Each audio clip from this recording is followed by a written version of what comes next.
अस्सलाम वालेकुम गाइस, कैसे हैं आप लोग। मैं हूं शब्बीर अंसारी और आज मर्चेंडाइजिंग की एक और वीडियो के साथ मैं आप लोगों की खिदमत में हाजिर हूं। आज हम बात करेंगे वॉशिंग के हवाले से। गाइस, वॉशिंग एक बहुत बड़ा टॉपिक है। अगर आप किसी ऐसी फर्म के अंदर हैं जहां पर कट टू पैक तक के पूरा प्रोसेस है, लेकिन अगर आपकी कंपनी कोई किसी मिडिल रेंज या स्मॉल रेंज की कंपनी के अंदर आती है, तो यकीनन वॉशिंग आपकी कंपनी के अंदर नहीं होगी। वॉशिंग आपको आउटसोर्स करनी होती है। अब आप वॉशिंग इतना बड़ा टॉपिक है, ये इतना बड़ा आप ये समझें कि वॉशिंग अपने आप के अंदर एक इंडस्ट्री है, क्योंकि आप कट्टू पैक की कंपनी एक अलग है और सिर्फ वॉशिंग की कंपनी एक अलग है। तो आप समझ सकते हैं कि वॉशिंग का खुद का अपना कितना बड़ा काम है। तो हम बेसिक एक अंडरस्टैंडिंग करेंगे कि वॉशिंग के अंदर हमें किन किन चीज़ों पे ध्यान देना होता है और किन किन चीज़ों को किस किस प्रोसेस को हम किस किस नाम से पुकारते हैं। तो सबसे पहले हम आ जाते हैं, हमारे पास है एंजाइम वॉश। एंजाइम वॉश का मतलब ये होता है कि हमने गारमेंट्स बनाया है मिल डाइट फैब्रिक के अंदर। जैसे कि ये जो फैब्रिक है, ये मिल डाइट फैब्रिक है। अब हमने इसको वॉश कराना है, तो हमने क्या कराना है कि हमने एंजाइम वॉश करानी है। इसमें क्या होगा कि इसके अंदर जो भी इसके अंदर इनके कपड़े के अंदर जो हार्डनेस होती है वो सॉफ्ट हो जाएगी, और इसी तरह से कोई स्टेन्स वगैरह या दीगर चीज़ें जो लाइन के अंदर चलते हुए कोई गंदगी आ जाएगी तो वो भी रिमूव हो जाएगी। तो हम नॉर्मल जो वॉश कराते हैं उसे हम कहते हैं एंजाइम वॉश। जो भी यानी कि मिनट्स का टाइम होता है, 30 मिनट 5 मिनट, मतलब अपनी अपनी एक अंडरस्टैंडिंग पे फैब्रिक के ऊपर डिपेंडेंसी है कि आपने कितने मिनट पर कितने देर तक के आपने एंजाइम वॉश करना है। बहरहाल, अगर हमें अगर थोड़ा-सा फेडेड लुक चाहिए होता है, यानी कि फेडेड लुक है कि बाज़ लोग पे आपने देखा होगा कि मिल डाइट के फैब्रिक मिल डाइट का गारमेंट होता है, लेकिन उसमें फेडेड लुक जैसे कि यहाँ से आया हुआ होता है। तो हम क्या कहते हैं, हेवी एंजाइम कराते हैं, हम ज़्यादा उसको चलवाते हैं, तो हमें उससे फेडेड लुक नज़र आ जाता है। अच्छा गाइज़, एंजाइम वॉश सिर्फ़ और सिर्फ़ मिल डाइट फैब्रिक से बने हुए गारमेंट के अंदर ही हो सकता है। अगर गारमेंट आरएफडी के अंदर है या गारमेंट पीएफडीडी पे हमने बनाया, तो डेफ़िनेटली हम एंजाइम वॉश नहीं करेंगे, हम उसको डाइंग पे चले जाएँगे। अच्छा, इसके बाद है रिंस वॉश या डिप वॉश। इसमें बिल्कुल सिंपल सा होता है कि आपने इसका मतलब है कि आपने चलाना ही नहीं है, बस आपने गारमेंट को खाली डुबोना है, निचोड़ना है और निकाल देना है।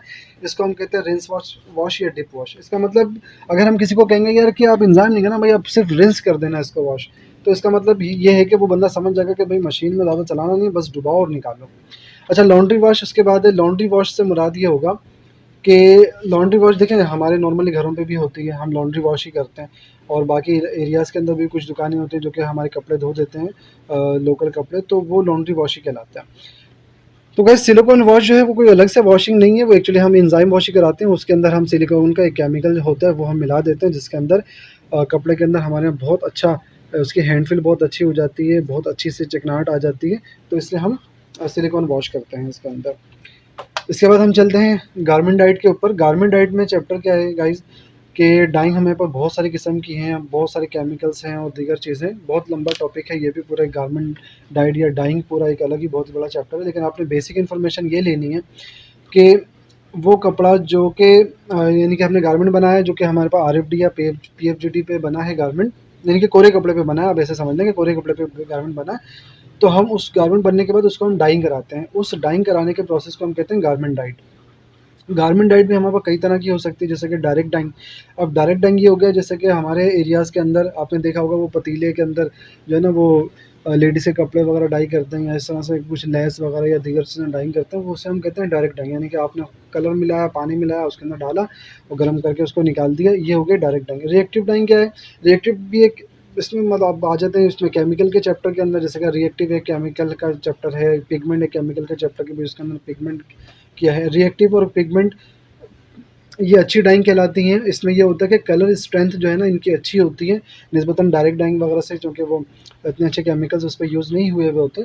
और रिएक्टिव और पिगमेंट के अंदर पीछे पूरी एक जो है ना वो मतलब केमिकल का एक पूरा मैकेनिज़्म है, और उसमें कई तरह के जो है वो केमिकल्स यूज़ होते हैं। तो बहरहाल इन शॉर्ट ये है कि रिएक्टिव और पिगमेंट के अंदर आपकी अच्छी डाइंग होती है। पिगमेंट मैक्सिमम अक्सर मैंने ये देखा है कि अगर आपका कपड़ा हेवी है तो उसके अंदर पिगमेंट डाइट करते हैं। गारमेंट्स के अंदर पिगमेंट डाइट आपके खैर प्रिंटिंग वगैरह में भी यूज़ होती है, ज़रूरी नहीं कि वो डाइंग के अंदर ही यूज़ हो, आपकी प्रिंटिंग वगैरह पे भी यूज़ होती है। अच्छा गाइज़, मैं आपको गारमेंट डाइट और मिल डाइट का एक डिफरेंस समझा देता हूँ कि आपको कपड़े से किस तरह से आप पहचान पाएंगे कि ये कपड़ा मिल डाइट का है या गारमेंट डाइट का। तो सबसे पहले आपने ये समझना है,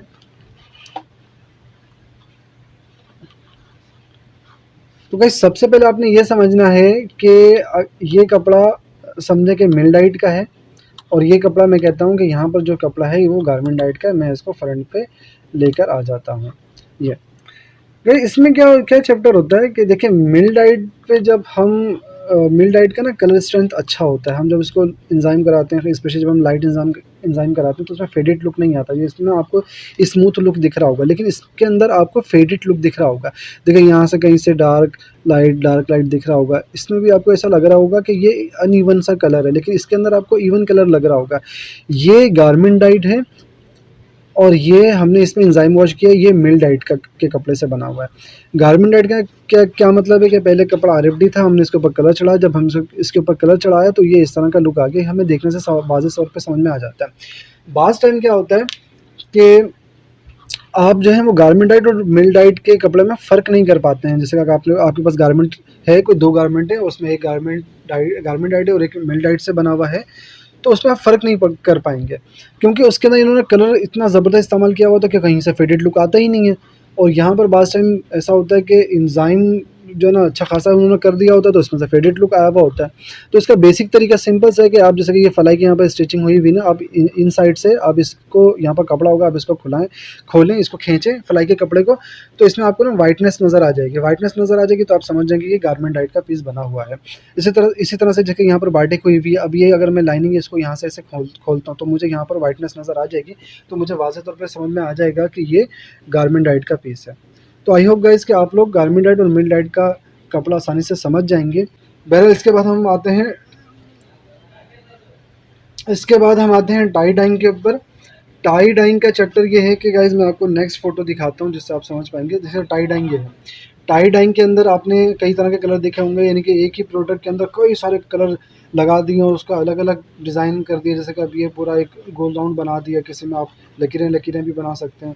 खैर मल्टीपल कलर्स अगर आप इस तरह से लगाते हैं तो वो हम कहते हैं टाई डाइंग। एक्चुअली इसका भी एक प्रोसीजर होता है, वो टाइंग की तरह करते हैं ये, तो इसलिए जो है ना इसको टाई इस्तेमाल करते हैं। टाई भी एक चीज़ होती है, बाज़ वॉशिंग वाले ना उस टाई को के अंदर ना गारमेंट को लपेट कर वॉशिंग करते हैं, तो इस वजह से भी टाई डाइंग कहा जाता है। बहरहाल इसके बाद हम चलते हैं वॉशिंग यानी कि डेनिम की वॉशिंग के ऊपर।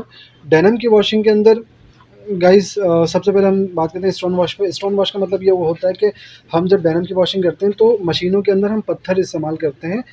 इस पत्थर की रगड़ने की वजह से, यानी कि वो मखसूस किस्म के पत्थर होते हैं। अब ये नहीं कि आपके एरियाज़ के पत्थर उठा के शुरू हो गए। बहरहाल वो अलग किस्म के पत्थर होते हैं जो कि वॉशिंग पे इस्तेमाल किए जाते हैं, जिनसे ये डेनिम का लुक निकल के आता है। बहरहाल ये कि बाज़ लोग जो है वो बिना इसके स्टोन के भी वो लुक ले आते हैं, लेकिन उसमें वो केमिकल का फिर चैप्टर आ जाता है। लेकिन नॉर्मल हम ये क्या करते हैं कि स्टोन वॉश करते हैं कि हम इसकी जो है ना हाई डेंसिटी को हम बाहर निकालते हैं, इसलिए हम इसको स्टोन वॉश कहते हैं। भाई स्टोन वॉश कर देना, उसके बाद दीगर लवाजमात। अब दीगर लवाजमात में क्या है, जैसे कि विस्कर। अब विस्कर है गाइस, देखें ये एक विस्कर्स बना हुआ है, ये हमारा एक विस्कर है, और इसमें आप आसानी से ऐसे समझें कि मैं आपको नेक्स्ट फोटो में लेके जाऊँ। देखें ये भी एक विस्कर बना हुआ है। जो मूछें हम इस तरह से बनाते हैं, ये भी विस्कर है, ये भी विस्कर है। जो मूछें हम बनाते हैं उसे हम कहते हैं विस्कर। अब यहाँ पर हमारे पास दूसरा है 3D विस्कर। अब 3D विस्कर क्या है कि देखें ये जो विस्कर्स बने हुए हैं ये 3D विस्कर्स कहला, जिसके अंदर आपको थोड़ा सा उभारपन नज़र आएगा। मैं इसके लिए आपको एक और फ़ोटो दिखाता हूँ। जैसे कि ये देखें, अब ये उभारपन है, ये कहलाएगा 3D विस्कर्स। और ये जो कहलाएगा ये नॉर्मल विस्कर है, ये कहलाएगा 3D विस्कर। अच्छा, इसके बाद आ जाते हैं ब्लास्टिंग पर। ब्लास्टिंग में गाइस क्या है कि देखें ये जो चीज़ है ये हम कहते हैं ब्लास्टिंग इसको, जिसमें ये वाइट सा आपको इफेक्ट दिख रहा होगा, ये पूरा हम ब्लास्टिंग कहलाते हैं इसको। ये पूरा ब्लास्टिंग कहलाता है। तो गाइस इसके बाद आ जाते हैं ब्लास्टिंग पर। ब्लास्टिंग कहलाता है ये, जैसे कि ये एरिया आपने देखा वो ये वाइट हुआ है, यहाँ पर ब्लास्टिंग लगी हुई है, यहाँ पूरी ब्लास्टिंग है, यहाँ ब्लास्टिंग है, यहाँ ब्लास्टिंग हुई हुई है, यहाँ ब्लास्टिंग हुई हुई है। तो ये सारी चीज़ जो है वो हम ब्लास्टिंग कराते हैं। ये स्प्रे होता है तो हम उसके ज़रिए जो है ये ब्लास्टिंग करते हैं। इसके बाद आ जाते हैं ग्राइंडिंग पर। ग्राइंडिंग गाइस क्या कहलाती है, देखें ये जो चीज़ है जिसके अंदर हमने रगड़ लगाई है, यानी कि ग्राइंड, ज़ाहिर सी बात आप समझ सकते हैं। तो ये हमने यहाँ पर ग्राइंड कर दिया इसको, ये कहलाता है डेनिम के अंदर ग्राइंडिंग, ये ग्राइंडिंग है। इसके बाद है रिपिंग। रिपिंग में क्या आ गया, रिपिंग ये है तो है ना, ये यानी कि डिस्ट्रॉय इफेक्ट। बाद में कस्टमर कमेंट करते हैं भाई डिस्ट्रॉय इफेक्ट देना है, तो इसका मतलब यही होता है कि आपने रिपिंग करनी है। अच्छा, बाज़ में रिपिंग में क्या होता है कि आपने कपड़ा फाड़ा और नीचे से आपने पेच लगा दिया, जैसे कि अब यहाँ पर कुछ नज़र नहीं आ रहा, हो सकता है कि कस्टमर यहाँ पर आपसे मांग ले कि इन साइड पे भाई पेच लगा दूँ ताकि अगर ये फटे, जैसे अब ये इन साइड का नज़र आ रहा है, यानी कि ये तो खैर गारमेंट का ही पार्ट नज़र आ रहा है, यानी कि पिछले वाला पीछे वाला पैनल नज़र आ रहा है बैक का। लेकिन कस्टमर क्या कहते हैं, यहाँ पर इन साइड से पेच लगा देते हैं कि जब यहाँ पर इसका धागा फटे तो फिर ये गारमेंट्स नहीं फटे, यानी कि आपके पास पेज हो, आपकी बॉडी ना दिखे।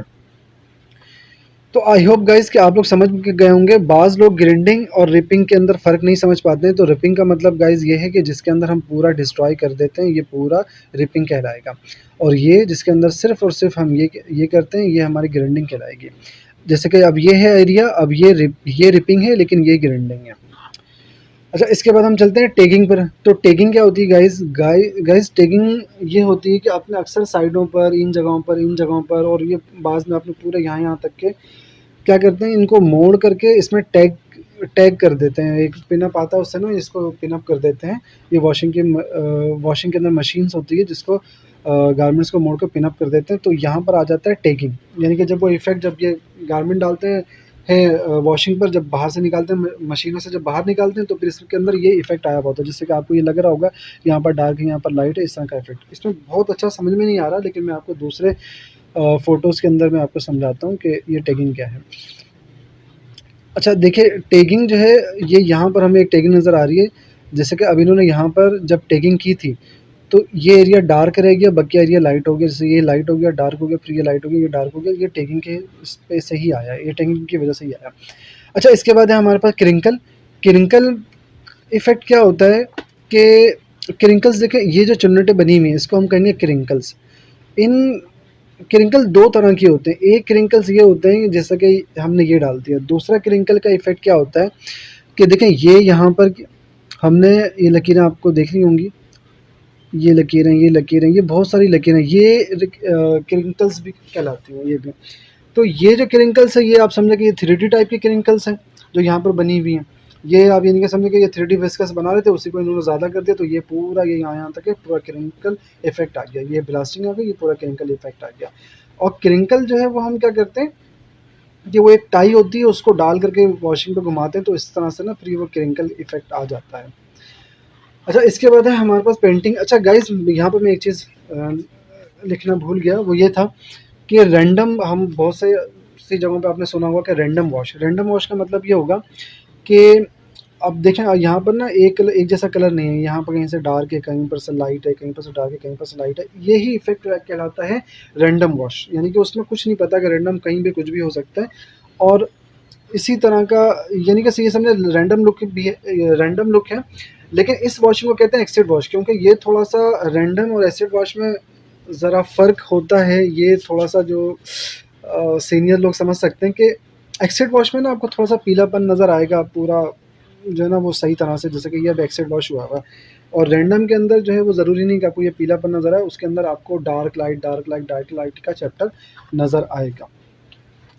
अच्छा, इसके बाद आ जाते हैं पेंटिंग पर। पेंटिंग में गाइस, पेंटिंग क्या कहलाती है? देखें, ये इन्होंने पेंटिंग कर रखी है, ये डॉट्स हैं यहाँ डाले हुए हैं, ये डॉट्स यहाँ डाले हुए हैं, यहाँ ये डॉट्स हैं, तो ये तमाम चीज़ें पेंटिंग कहलाएंगी। अब यहाँ पर क्या है कि इन्होंने पेंट कर दिया, कुछ लोग ब्रश पेंट कर देते हैं, कुछ लोग ऐसे डॉट डाल देते हैं, तो ये हमारे पास वॉशिंग में पेंटिंग कहलाती है। तो मैंने बहुत जल्दी जल्दी चीज़ें समझाई हैं, बहुत नॉर्मल लैंग्वेज पर। तो गाइस, आप आई होप कि आप लोगों को बहुत आसानी से समझ में आ गई होगी। आई होप गाइज आप लोगों को ये वीडियो पसंद आई होगी। अपने सर्च बार में जाइए, शब्बीर अंसारी इस तरह से कीजिए, स्पेलिंग देख लें, और जब ये फ़ोटो आए तो यहाँ पर आकर अब आपने प्रेस कर देना है। तो इस तरह से मेरा चैनल सब्सक्राइब हो जाएगा, और मैं जब भी वीडियोस आपको दूंगा तो आपको ये वीडियोस का पता चल जाएगा। यहाँ पर जब आप सब्सक्राइब करेंगे, ये क्लिक करेंगे, तो यहाँ पर एक घंटी का बटन आएगा, जैसे यहाँ पर नज़र आ रहा है, तो आपने इसको भी क्लिक करना है। तो जब भी मैं वीडियो पोस्ट करूँगा आपको एक नोटिफिकेशन आ जाएगा, आप वीडियोज़ देख सकते हैं।